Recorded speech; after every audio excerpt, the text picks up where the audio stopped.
Savitri is chanting the hymn of felicity, Ananda Sukta, to death, and she makes a tremendous revelation who really she is, who Savitri is. Our lives are God's messengers beneath the stars. She has declared her avatarhood.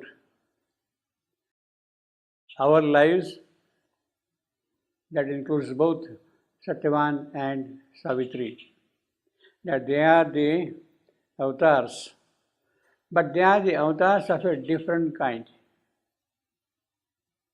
Not the traditional 10 avatars of the Puranas, but the direct emanations of the Supreme into the mortal world. And for what purpose is this avatarhood? To dwell under death's shadow, they have come. They, our lives. For what they have come? To tempt God's light to earth for the ignorant race. So the mission of their avatarhood is fixed to bring down God's light into the ignorant race of the earth. The mission is fixed already. To bring down, to tempt His love to fill the hollow in men's heart, His bliss to heal the unhappiness of the world. Essentially, light, love, bliss. It is to bring them down in the mortal world, that they have come here as messengers.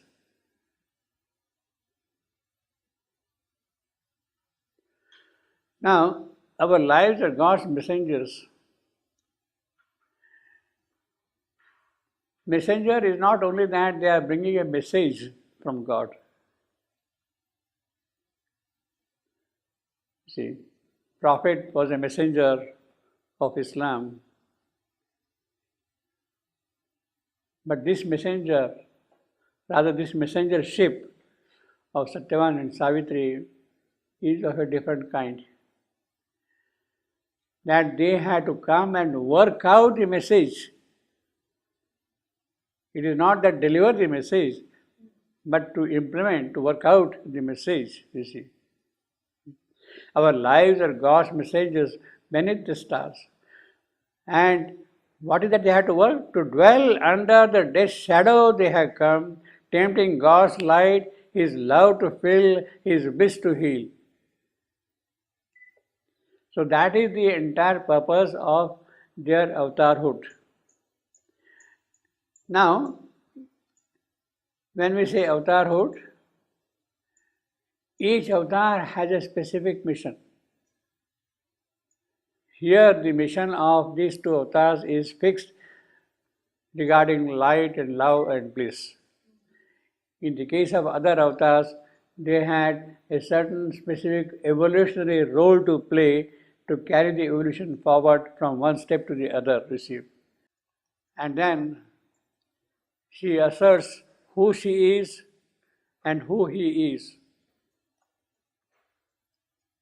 Devratarhood. For I, the woman and the force of God, I am His Shakti. I am the Shakti of the Supreme.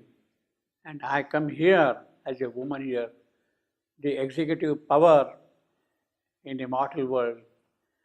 I, the woman, am the force of God. He, the eternal delegate, soul in man. Now, this soul is S-O-U-L, no? This is a typo. This is a typo. It is S-O-U-L. In the first edition of Savitri, it is S-O-L-E. But either it is a printer's mistake or somewhere it has happened. The actual word is S-O-U-L, and it is that which makes sense. He, the Eternal's delegate, soul in man. There could be some justification also for this word S-O-L-E, that he is the unique, he is the one, he is the only one who has come here as a delegate in man. Eternity's delegate of eternity in man. So there could be some justification for S-O-L-E also, you see. In fact, in a way, S-O-L-E would connote something more than S-O-U-L. S-O-U-L, you see. So one will have to really see the manuscripts and how that change has taken place, where it has taken place, whether it is a slip, whether it is really S-O-L-E, you see.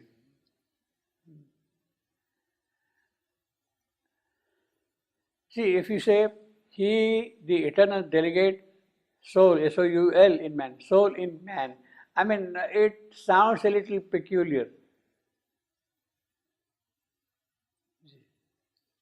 It sounds a little peculiar, you see. It doesn't really make much sense in that sense, you see. Whereas soul, a kind of a uniqueness is there in his coming here in man, you see. S-O-L-E, you see. So we'll have to really see whether there is a typo, or whether if it is a dictated line, then the confusion will be still worse. Because Shaman will say soul, and this man will write S-O-L-E instead of S-O-U-L, you see, scribe. We don't know. And even if he repeats it 3 times, 4 times, 5 times, you can't make a difference between soul and soul, you see, in the recitation, you see. But the important thing is, the double avatarhood is what Savitri is asserting. That yes, I have come directly as the Shakti of the Supreme. Yes, he has come himself directly as a mortal being in the mortal world. Now, this phrase, in man, would give you the time of their appearance in the earth creation, in the earth process. When the evolution has arrived at a mental stage, then they have come here. He, the eternal delegate soul in man, when the evolution has come to the mental stage, Manomaya Purusha, then suddenly they have come here to carry the work out, you see. This phrase is significant. In man, before the arrival of man in the vital being, in the material being, they were not really there, so to say. If they are there, they were not active directly in that sense. You see. Now, this thing we could also understand right in the beginning of Savitri. In the first canto itself, first section, when man lifted up the burden of his fate, Savitri too awoke. 1.46, last line. 1.46. 1.46 and 2.1.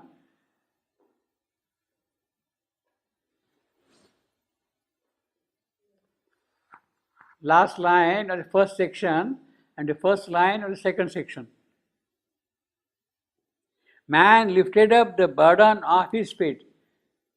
When man came on the scene of evolution and lifted the burden, at that moment of time, Savitri too awoke among these tribes. Among these tribes. So, soul in man. So, the whole delegation again means you see the coherence between this statement and that statement earlier. You see, what was written about 20,000 lines earlier has not been forgotten.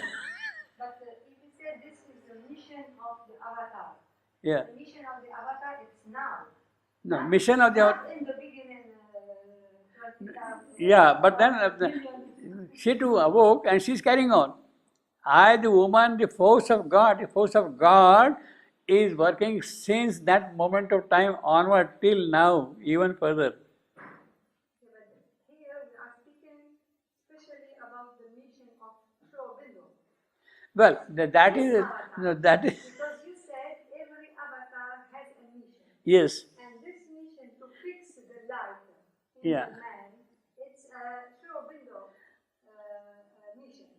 So it's now. It's not many thousand years ago. I don't well, understand. actually, when you say the avatarhood of Sri Aurobindo and the mother, and when you are equating that thing with the avatarhood of Savitri and Satyavan, there are complications. He says the eternal delegates soul in man, that is Satyavan.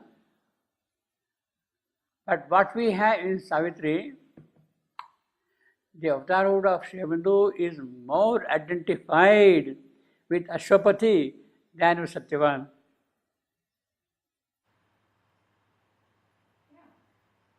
He could be boss also. His boss is not that. Not that. Okay. But anyway, my question is not this. Whatever this mission is now to save the human being. Yeah.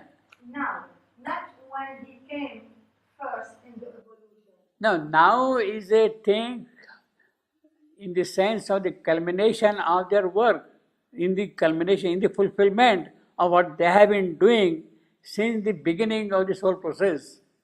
Since the beginning. The beginning of their coming is with the arrival of man. Oh, okay. Yeah. With the arrival of man.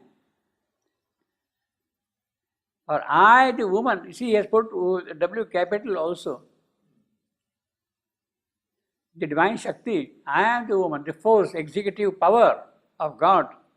And I have been working since this process started with the arrival of man.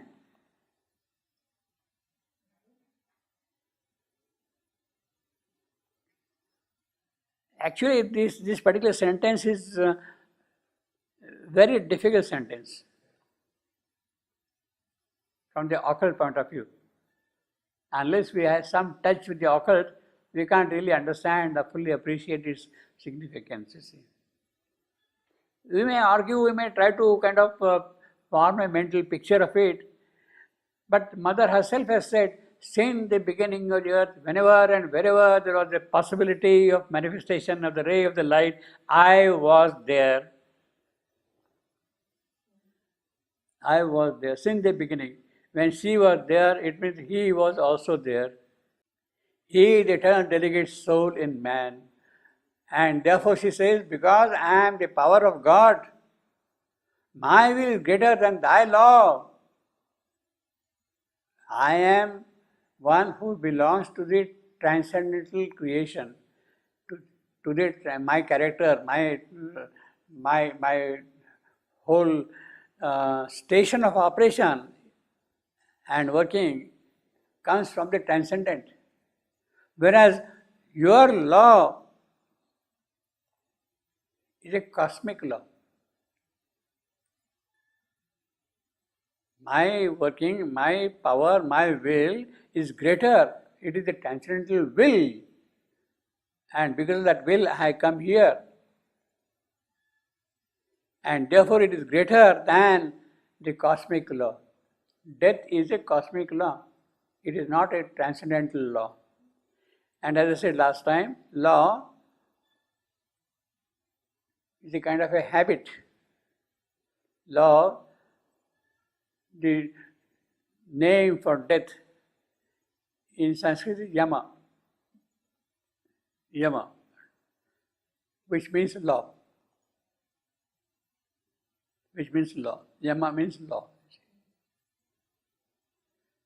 You are a cosmic power, but I am greater than you, I am superior to you. My will is greater than thy law, O death. My love is stronger than the bonds of fate. Our love is the heavenly seal of the Supreme. We have been tied together right from the beginning, and it has the stamp, it has the seal, the signature of the Supreme Himself on it, always. And I guard that seal against thy rending hands. I guard that seal. I protect that seal. I protect that love. Death cannot tamper with it. I guard that seal against thy rending hands. I guard that seal against the rending hand. Well, this is what has been done. In fact, that is how the whole question, the whole issue is the struggle between earth and love and death, the doom and love and death. That is what Savitri begins with, you see. Love must not cease to live upon the earth, but love is a bright link twixt earth and heaven. Love is a bright link twixt earth and heaven. The divine love. Love is a far transcendent angel here. So she is the angel here. Love is man's lien on the absolute. So you have placed all your property on the absolute.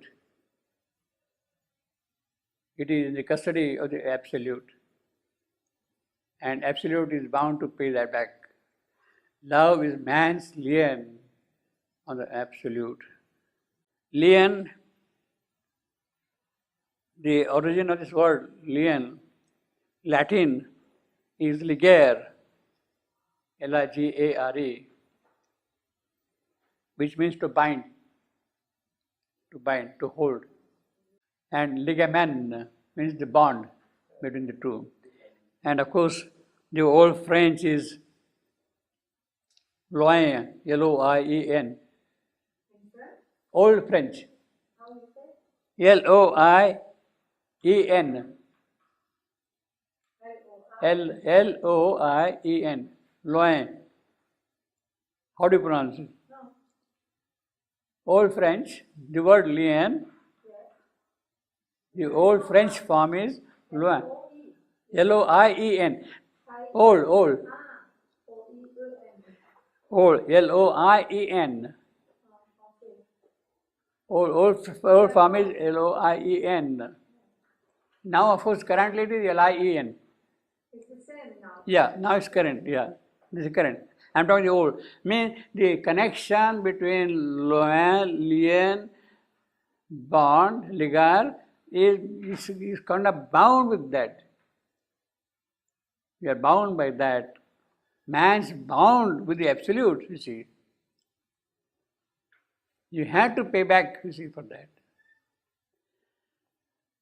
Now, so the important thing is, Savitri is chanting the great hymn of Ananda. Savitri is asserting that she is greater than the law of death. She is asserting who she is, who he is.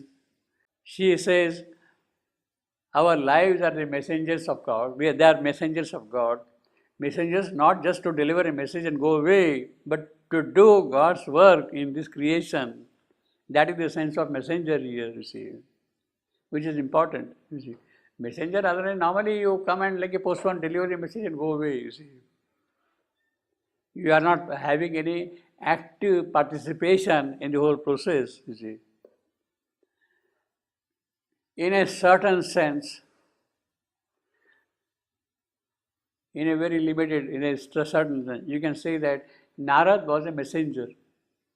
He brought the word of fate. he delivered the word of faith. But then it was not a neutral participation of Narad.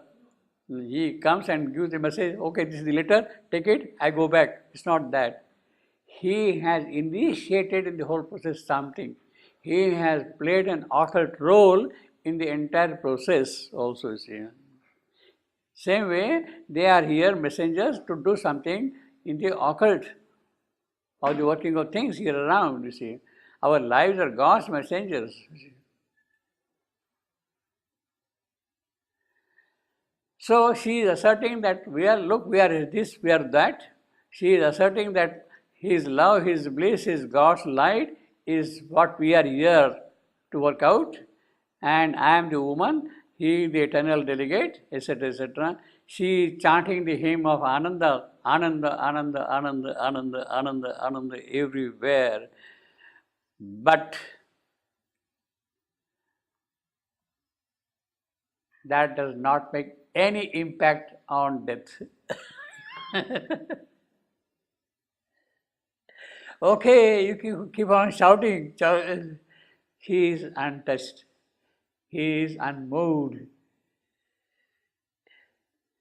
Savitri has spoken so much, but he remains unmoved completely, you see.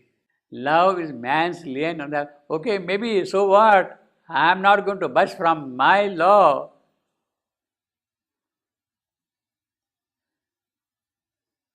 In other words, it is not only the question of chanting the hymn of felicity, it is not a question of only asserting who you are.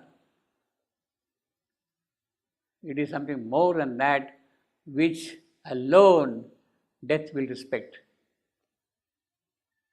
He does not have any respect for your chanting of the felicity hymn, you see. No respect at all, you see. Which is in a way a good thing. In other words, he is really firm. What he respects essentially is not all this talk, etc., etc., this assertion, this affirmation and whatnot. Not show me your power. It is your power alone that I will respect. The rest doesn't count at all for me. The rest doesn't count at all for me. Therefore, but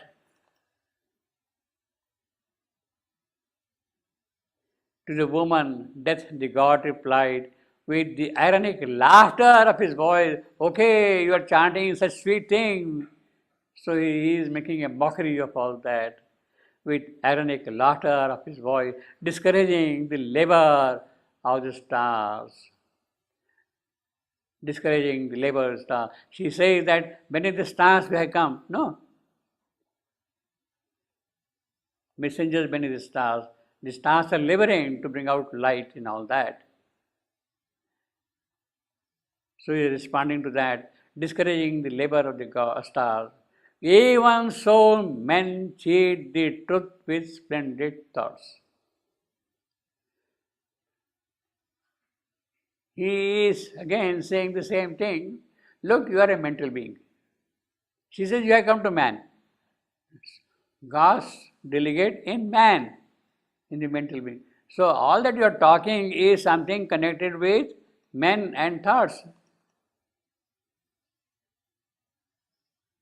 What respect do I have for that?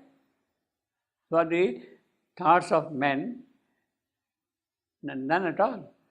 Even so, men cheat the truth with splendid thought. He respects truth, but not what man asserts. Thus wilt thou hide a glorious charlatan mind.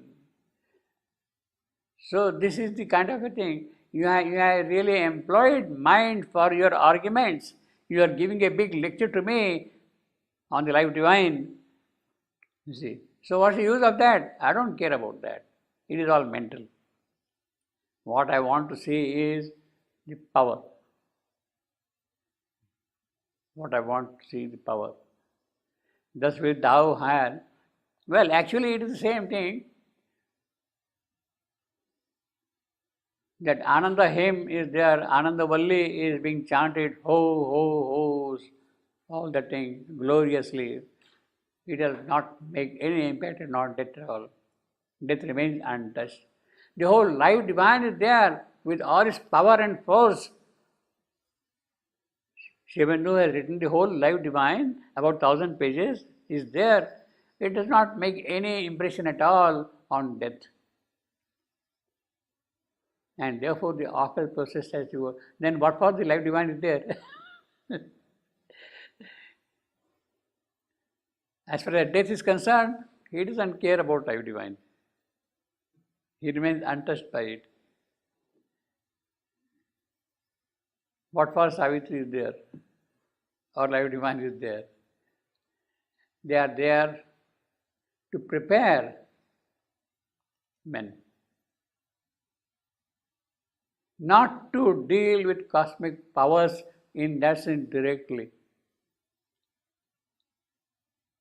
The word of assertion is there, the power of word is also there, but that is not sufficient.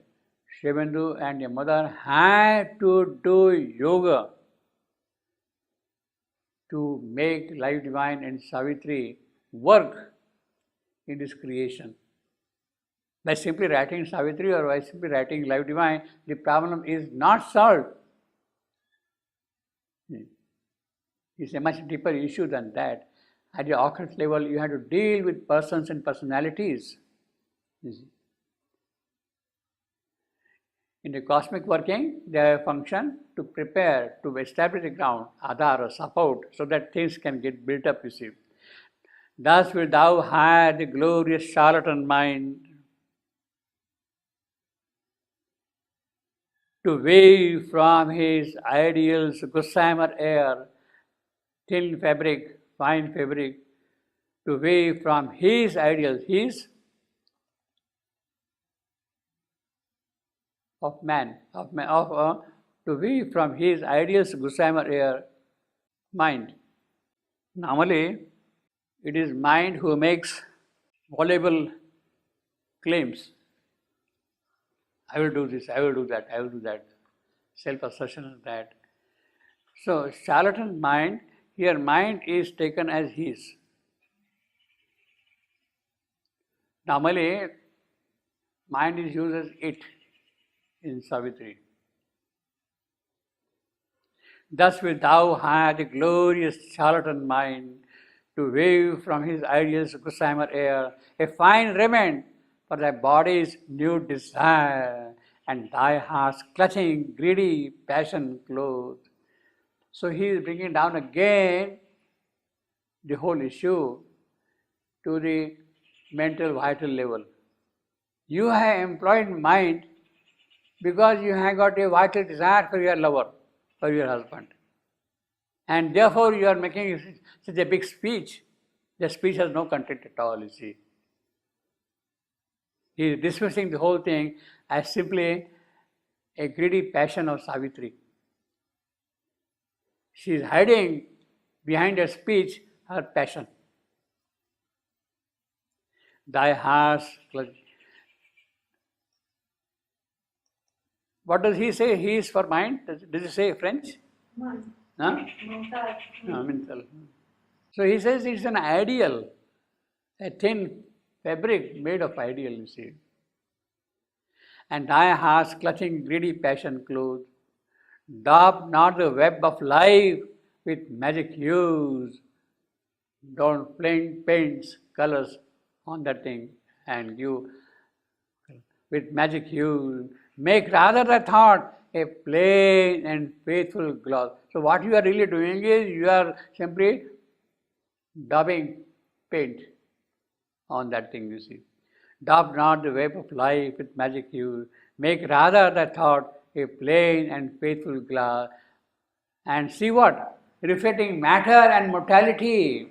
And know thy soul a product of the flesh. That is all he knows.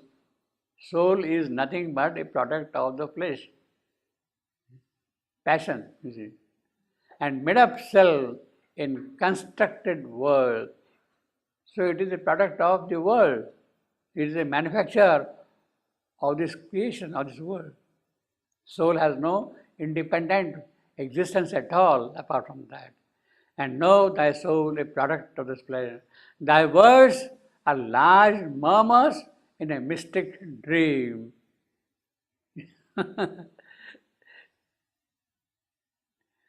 Murmurs in a mystic dream. So you are dreaming all these things, and it is there these words are murmuring, humming. For how in the soiled heart of man could dwell the inarticulate grandeur of thy dream-built God. After all, man is a creature of matter, mud creature, and in that, how can the grandeur of God live in this? Impossible. It is impossible. It is incompatible according to him. Or who can see a face and form divine in the naked, two-legged worm thou callest man? So this is the way he looks at man. He is nothing but a two-legged worm.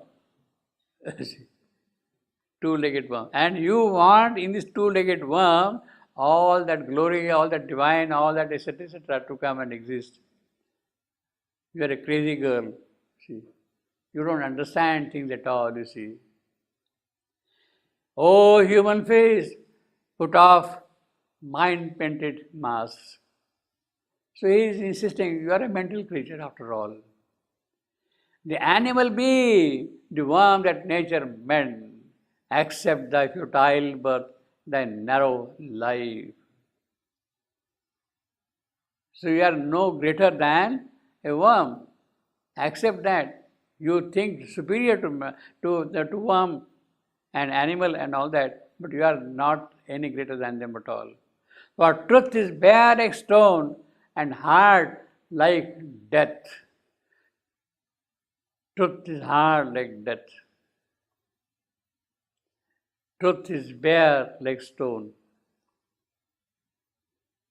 Which is true. Which is true. He is not saying wrong, you see.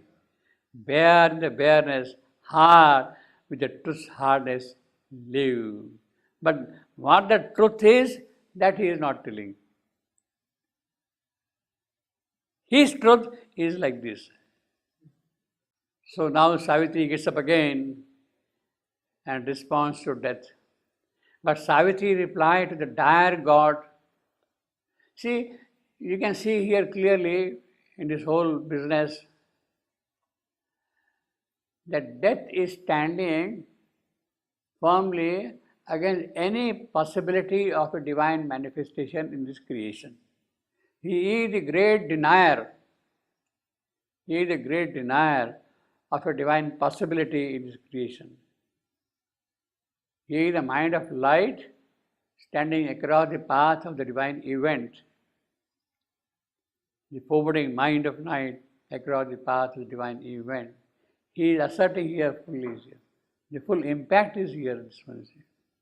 So that hymn which Savitri was chanting is not really melting that obstacle at all, you see. It's not sufficient. For truth is bare like stone and hard like death. You see, at this line, metrically, very beautiful line, monosyllabic, truth is bare like stone and hard like death, see. And the meter is also, for truth is bare like stone and hard like death. All aims. Short, long, short, long, short, long, short, long, short, long. All right. He is asserting, so that gives you kind of an emphasis on that. The monosyllabic construction with all the iams gives a kind of a firmness to his utterance. Bare in the bareness, hard with truth's hardness live. Bare in. There's a trochee. You see, for truth, bare in. See the reversal of the meter. For truth, that is an am, short, long. Bare in. Long, short. The reversal. In the bareness, hard, with truth's hardness live. But Savitri replied to the dire god, yes, I am human. She is not ashamed of being human. She is asserting it because she sees the human potential, the post-human possibilities. She sees in that. What the metaphysicians say today, post-human destiny. So she sees the post-human destiny here. Yes, I am human. I am not ashamed of it. Yet shall man by me, since humanity wastes our the God, trample thee down to reach the immortal heights. Trample thee down. How is he going to trample? Man cannot trample him. But man by me, man himself cannot. The post-human destiny is not in the hands of man. The post-human destiny is in the hands of man because of her work, because she has taken charge of it. By me, man by me. Since in humanity ways is our in God, trample thee down to reach the immortal heights, transcending grief and pain and fate and death. Now all those things will follow. Yes, my humanity is a mass of God. He dwells in me, the mover of my acts, turning the great wheel for his cosmic work. So the great wheel moves because of her acts. Because of her acts. Yes, my humanity is a mass of God. He dwells in me. When he dwells in her, then man by me can trample God, can trample death. Yes, my humanity is a mass of God. He dwells in me, the mover of my acts, turning the great wheel of his cosmic work. I am the living body of his light. I am the thinking instrument of his power. I incarnate wisdom in an earthly breast. I am his conquering and unslayable will. She is again asserting her might. I, the woman, the force of God. So this is the kind of an elaboration of what she has said, that I am the force of God, living body of his light, thinking instrument of his power. She incarnates wisdom. Wisdom is incarnate in her. I am the conquering and unslayable will. Unslayable. Nobody can defeat it. Nobody can kill it. Nobody can remove it at all, you see. Not even death. I am his conquering and unslayable will. Savitri has come to know who she is because of death. He is standing there in front of him, and therefore she knows who she is, basically. When she is in the company of her father, or of Narad, or of Satyavan, or anybody, she doesn't say that, she doesn't realize that. But when death is standing there, she knows who she really is. See. So this self-understanding of Savitri, who she is, has come to her because of the power of death. So that is the merit of death. That is the positive point of death. Who really you are, that is revealed to you by death. So we should not really dismiss it. Dismiss him, you see. I am his conquering and unslayable will. The found spirit drew in me its shape. In me are the nameless and the secret name. Death from the incredulous darkness sent his cry. O priestess in the imagination's house. So you are living in a shrine of imagination and you are a priestess there. You are imagining who you are, conquering unstable will, incarnate wisdom, thinking instrument, living body of light. You are imagining, Madam, my little girl, this is your imagination. This is your little imagination.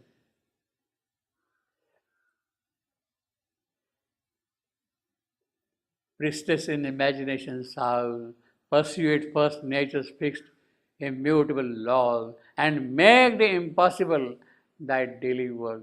So he is advising correctly. If you want to assert yourself, what you have to do is first change the law of nature. You call it, if the law of nature is immutable, you cannot change it, you accept it. But if you have something more in you than that, then make this law different now.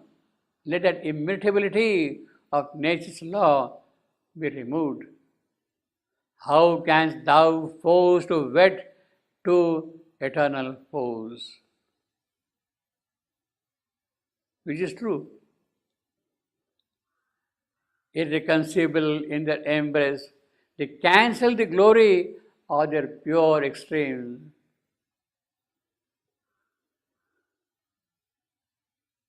This is a fact also.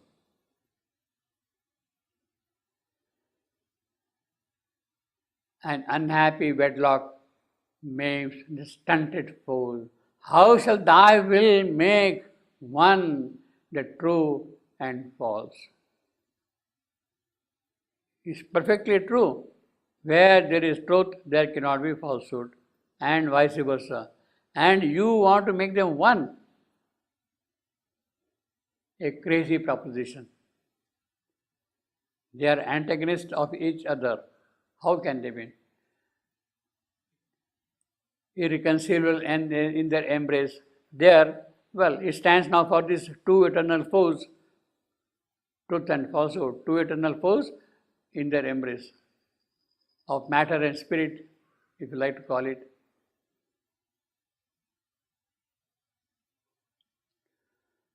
Where matter is all, their spirit is a dream. If all are the spirit, matter is a lie. And who was the liar who forced the universe? True. So, the whole problem of life divine, the two negations, the materialistic and the ascetic, is highlighted fully here. And who was the liar who forced the, how they have come together?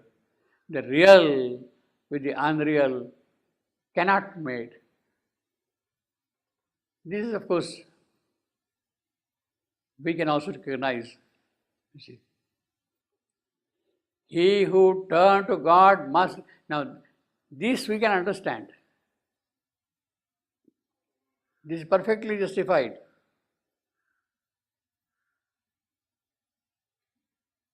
This is all perfectly justified in a way. This is perfectly justified. But what is not justified is, he who turned to God must leave the world, he who lives in the spirit must live in the spirit. He who has met the self renounces love. Must leave the world. Now that assertion of must leave is an unfounded assertion. I have been foolish to the ages and ages and ages, therefore I shall remain foolish, is a wrong assertion. I have been stupid, I have been ignorant, life after life, life after life. Therefore I shall continue forever to be ignorant, is a wrong assertion. He who turned to God must leave the world. He is denied totally again the possibility of the world becoming a house for God.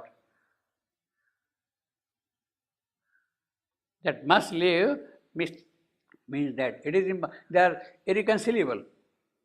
He who live in the spirit must live up life. Same thing. He who has met the self renounces self. Well, this is the theological argument. This is what people do, sannyasis do, the monks do, you see. They either have this or that, you see. The voyagers of the million roots of mind who have traveled through existence to its end, sages exploring the world oceans have found extinction, the sole harbor safe. So go away from here, disappear from here. Extinction. Well, this has been the traditional solution for the spiritual problem. Either you have this or you have that. That is the path of the ascetic. Have found extension, the sole harbor safe. So when you call up moksha, liberty, freedom, you give up this world and live in the bliss of heaven. To only at the doors of man's escape, death of his body matters gate to peace. So when the body disappears, then man is peace. As long as he is in the body, he has no peace. Death of his soul is last felicity. This is extremely cruel. Both of them are cruel.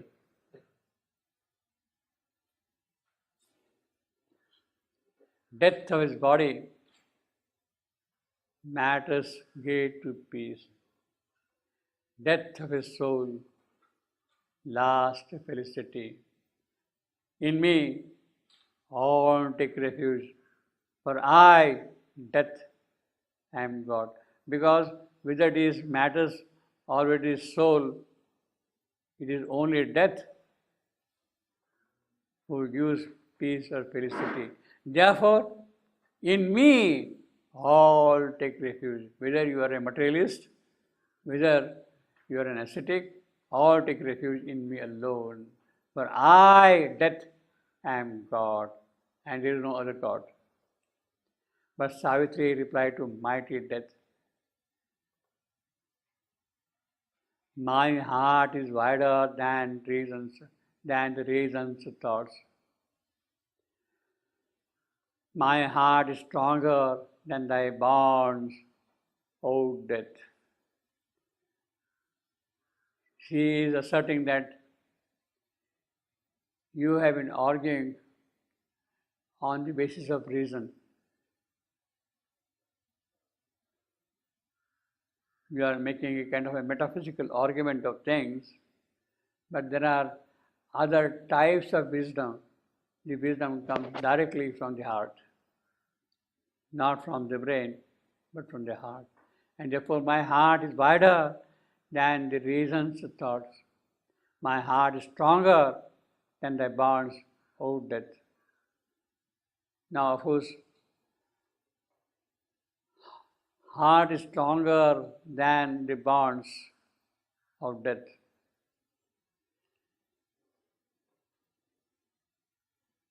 This has to be only in the case of the heart of Savitri. It is not my heart, your heart, yet. My heart is stronger than thy bond, O death. It sees and feels the one heart beat in all. It feels the high transcendent sun-like hand. It sees the cosmic spirit as it were in the dim night. It lies alone with God. She is never away from God. Even in the night, it lies alone with God. My heart's strength can carry the grief of the universe and never falter from its luminous track, its wide, tremendous orbit to God's peace.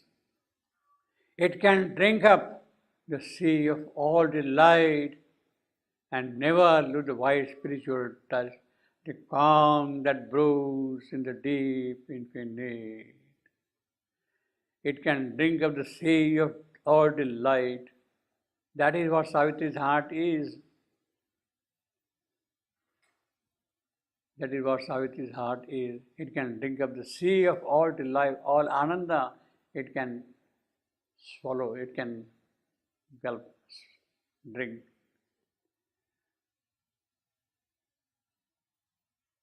In the Indian mythology, Rishi Agastya could drink a whole ocean. Rishi Agastya, whole ocean. So here she is drinking the whole ocean of delight, much vaster than that. The calm that brews in the deep infinite. Okay, Savitri is still talking, but death, he said, art thou indeed so strong that you can drink all delight? So strong, O heart, O soul, so free, and can thou gather then bright pleasure from my beside flowering bowl, yet falter not from thy hand journey's goal, made the world dangerous touch and never fall. Show me the strength and freedom from my laws. I don't respect any other strength. I don't respect any other freedom.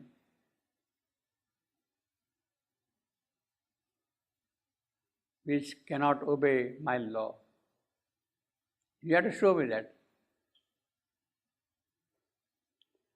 So all that hymn, chanting, etc., has finally boiled down to strength. Show me your strength, your power. That is all I want to see. But Savitri answered, surely I shall find among the green and whispering woods of life, close bosom pleasure, only mine since his, or mine for him, because our joys are one. So she is asserting their identity. If they are pleasures, if they are my pleasures, they are automatically his pleasures also, and vice versa.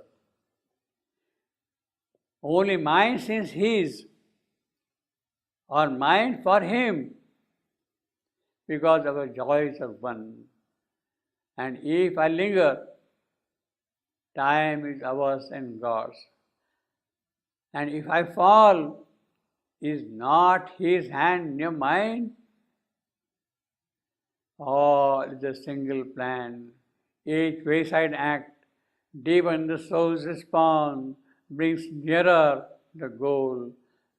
So she says, this is the thing. Slowly, slowly, through the whole process, the soul's response is there, and the goal is coming closer and closer to the whole process. Death, the contemptuous Nihil, answered her. So he doesn't really respect yet, you see. Answered her, contemptuous Nihil. That is the whole power of death. That is the whole purpose of death, his existence. In other words, if death is so strong in his assertion,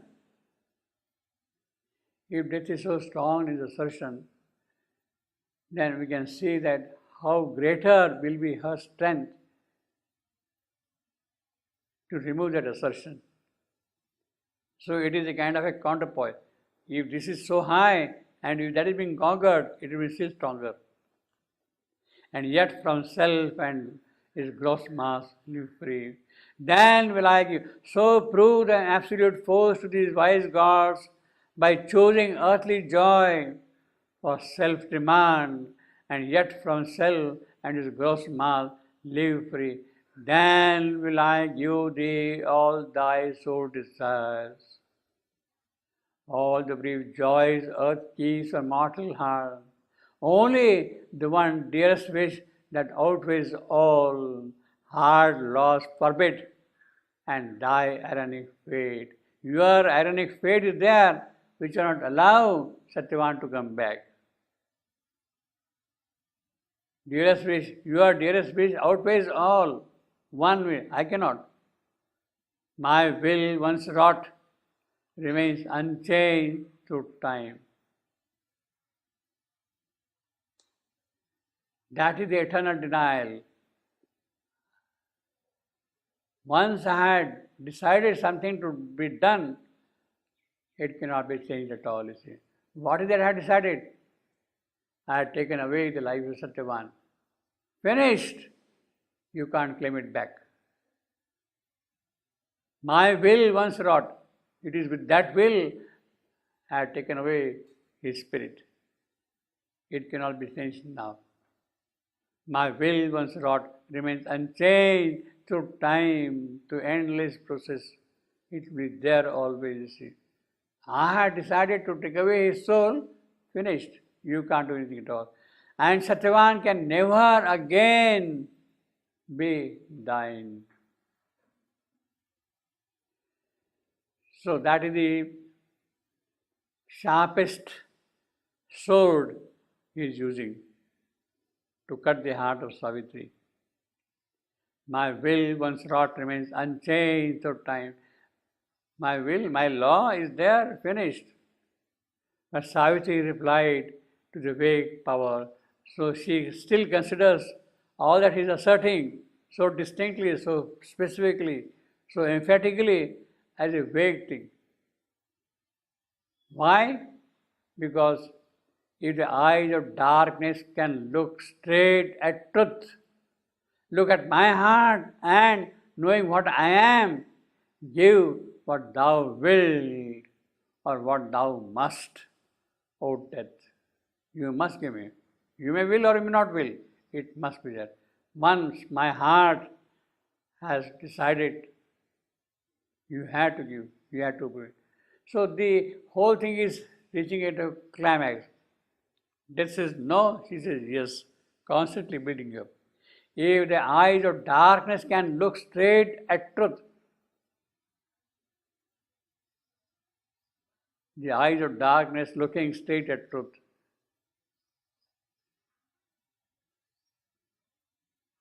but there is a very, very big if.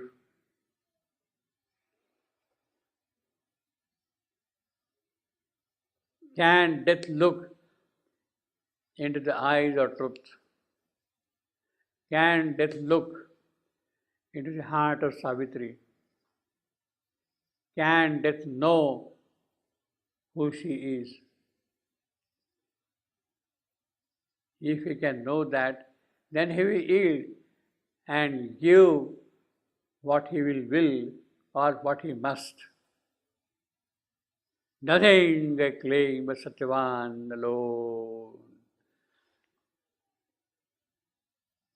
She has asserted who she is, who Satyavan is there, and how they have come as messengers of God to do the divine work. And therefore, to carry out that divine work, I claim nothing but Satyavan. It is necessary for carrying out that work. There was a hush as if of doubtful fates. So we are going to trip this way or that way. Savitri and death, they are arguing, counter-arguing. The occult weapons are being flung against the enemies, one against the other. Occult weapon. Who is going to win? Which weapon is going to win? That has yet to be decided. As one disdainful still who is a point, death bowed his sovereign head in cold assent. Well, he kind of sees some merit in what Savitri is saying, and in cold assent, he is now willing to grant something to Savitri, that she is an exceptional girl and she needs, she demands, she deserves some reward, some prize. I give to thee, saved from death and poignant fate, whatever once the living Satyavan desired in his heart for Savitri. It's very cruel offer he is making. You don't need Satyavan, what Satyavan would have given to you. You want children? I will give you children. Mother says he's a joker, very cruel joke, you see. He's cutting a cruel joke on him, you see. Very poor joke. I give to thee, saved from death and poignant fate, whatever once the living Satyavan desired in his heart for Savitri, in his heart for Savitri. Children, glory, whatever he wanted for Savitri. Yes, I will give. Now, I give to thee.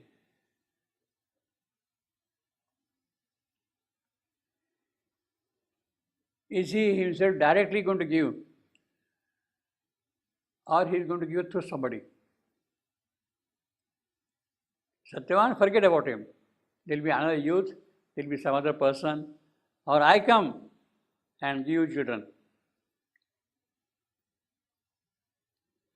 I give to thee, saved from death and poignant fate, whatever once living Satyavan desired in his heart for Savitri. Bright noons I give thee, and unwounded dawn, daughters of thy own shape in heart and mind. So beautiful daughters I give you, like you.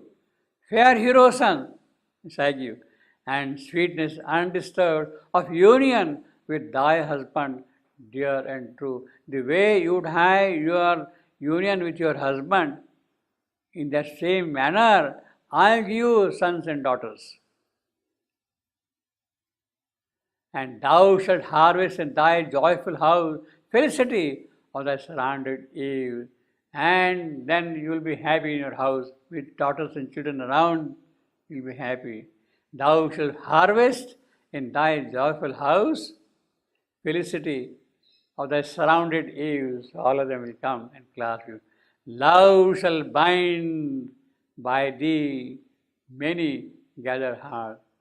So you start loving your children, your sons and daughters, they shall bind you together and you'll be happy. Love shall bind by thee many gathered hearts. The opposite sweetness in thy days shall meet of tender service to thy life's desired and loving empire over all thy loved. Two poles of bliss made one, O Savitri. Return, O child, to thy forsaken earth. So you want that thing, you want Satyavan for that, but I give you. You don't need Satyavan for that. What a cruel thing, you see. Return, O child, to thy forsaken earth. So with these boons granted to you, you want children, you want 100 sons, okay, I'll give you 100 sons. Go back now. But Savitri replied, thy gifts I resist. I cannot accept such gifts, such children, such progeny. They are not for me. Earth cannot flower if lonely I return. Earth cannot flower if lonely I return. Lonely means without Satyavan now. I go back, you may give me on earth all those beautiful things, but from here I can't go alone without Satyavan. Impossible. If earth has to flower, he has to be with me. Come back, you see. So in other words, you can see the priority of Savitri. The priority of Savitri, well, she would have got all the children, etc., happinesses, felicity, beautiful houses, whatever. She is not concerned about that thing at all. Her concern is earth. The flowering of earth is what she is concerned with. And the focal point is earth. Earth's flowering can happen only when they are together back on earth. It is not for herself, for her lonely joy, but for earth, she wants something. Whatever she wants for earth. Earth cannot flower if lonely I return. Then death once more sent forth his angry cry. As child a lion, he is escaped. So he has given with the expectation that Savitri will accept and go back. But this prey is escaping his hands. As child a lion, he is escaping prey. What knowest thou of earth's rich and changing life, who thinks that one man dead, all joy must cease?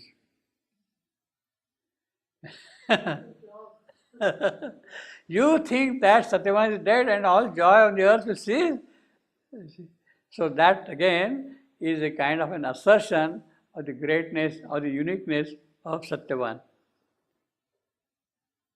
What knowest thou of earth's rich and unchanging life?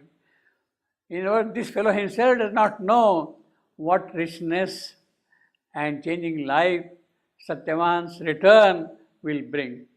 He himself does not understand. Who thinks that one man dead, all joy must cease? Hope not to be unhappy till the end, for grief dies so in the tired human heart. Soon other guests the empty chambers fill. Yeah, you weep and cry and shout and go into all kinds of tantrums when the death occurs in the house. But then after 1 week, after 2 weeks, after 1 month, you fall into normal, routine. You accept all that. Soon one other guest, the empty chambers fill. Transient painting on a holiday's floor, trace for a moment's beauty, love was made. So that is the whole summary of what love is according to him. Love is a moment's beauty on a transient floor, or a transient painting. You make paintings on the beaches, they look very beautiful and all that thing. A tide comes and washes them away, you see.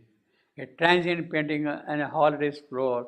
So this man must have visited many beaches and seen these paintings, you see. Otherwise, you would not give such a simile, you see. Transient painting on a holiday's floor, trace for moments of beauty, love was made. So that is the kind of a mockery of love.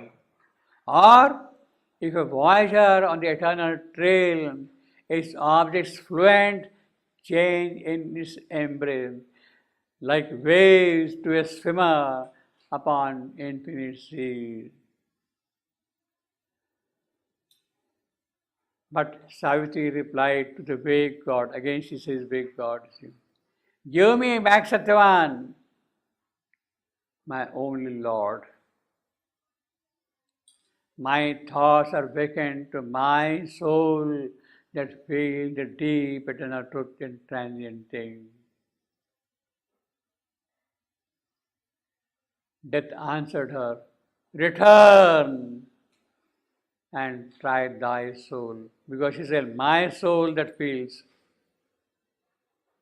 It is your soul, it is her soul that feels. Therefore return and try your soul. Go back and try your soul. Why you are waiting here then? Why you are arguing with me? Soon shalt thou find appeased that other men on lavish earth have beauty, strength and truth. And when thou hast half forgotten, one of these shall wind himself around thy heart that needs some human answering heart against thy breast. For who, being mortal, can dwell glad alone? So, according to him, the mortal cannot dwell glad alone. You see. So he says, okay, you go back. Today you are occupied, obsessed by Satyavan, but with the time, everything will lapse into memory, go back into the past, and there will be other youth, other young men, and you will go and embrace them, and you will have children. Some human answering heart against thy breast, for who, being mortal, can dwell glad alone? then Satyavan shall glide into the past, a gentle memory pushed away from thee by new love and thy children's tender hand, till thou shalt wonder if thou lovest at all. You really did have such a love for Satyavan, you'll forget all that. It'll lapse completely. Once you have got new children, new participant, you'll forget all that thing. Such is the life earth's travel has consumed, which is a fact at every moment. That is what we are. Such is the life earth's travel has consumed. A constant stream that never is the same. A constant stream that never is the same. Now, he is quoting Heraclitus. You cannot step into the same stream twice. This stream, you cannot step into the same stream twice. You have stepped once, you step again. It is not the same stream that what has gone away. A constant stream that never is the same. But Savitri replied to mighty death. See, earlier he was vague, now he has become mighty in all that. Oh, dark, ironic critic. So this is the whole summary of Savitri's argument. He is a critic of God's work. O dark, ironic critic of God's work, thou mockst the mind and body's pottering soul. For what the heart holds in a prophet hour, and the immortal spirit shall make its own. Mine is a heart that worshipped, though forsaken. The image of the God is love adored. I have burned in flame to travel in steps. I have burned in flame to travel in his steps. Burned in flame, Agni Pariksha, fire test, endured all the fire test to move in his steps, to go along with him. Are we not they who bore vast solitude, seated upon the hills alone with God? Means all the travels, the entire anguish of this creation, we have borne together. I have burned in flame. The entire anguish of these ages of this creation, we have borne together. Are we not they who bore vast solitude, seated upon the hills alone with God? Why dost thou vainly strive with me, O death, a mind delivered from all twilight thoughts? So, my mind is free of all this. To whom the secrets of the gods are plain, to this mind of mine, delivered from thought, the secrets of God are plain, are clear. It is not mental mind which is thinking, but a higher superior mind which is seeing things around.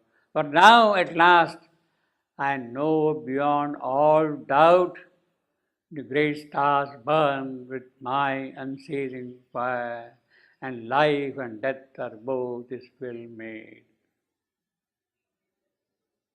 For now at last, that is the contribution of death to the occult power of Savitri. Because of his denial, she is now able to realize that I know beyond all doubt the great stars burn with my unceasing fire. It is my fire which is actually burning the stars.